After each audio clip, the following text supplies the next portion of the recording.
Nangita ba mo budget-friendly drink? Swak na swak to Mars tungod sa kainit sa panahon karon. Request na sa ako mga kids. Tari rani ka klase sa ingredients. So, syempre, pareho rani mo nga mapalit sa tindahan. Una, mag-abli ko karon og 1 sachet sa powder milk, then ibutang nato daan sa baso.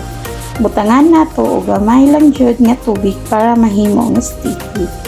Imekos-mekos na niin santo para mulapot ang mixture. After nga mulapot na siya, ato ni ipalibot sa atong baso para mahimo nga design.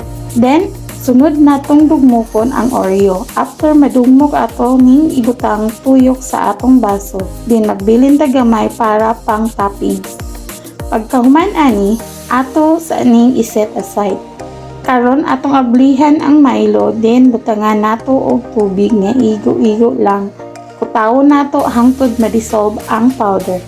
Ayaw na pagbutang og sugar kay tamis naman daan ang gatas.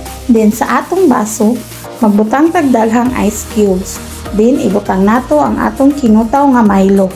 After ani, ibutang nato ang atong nabilin nga dinugmok nga Oreo para pang toppings, para nindot sa tanawon. So this is it.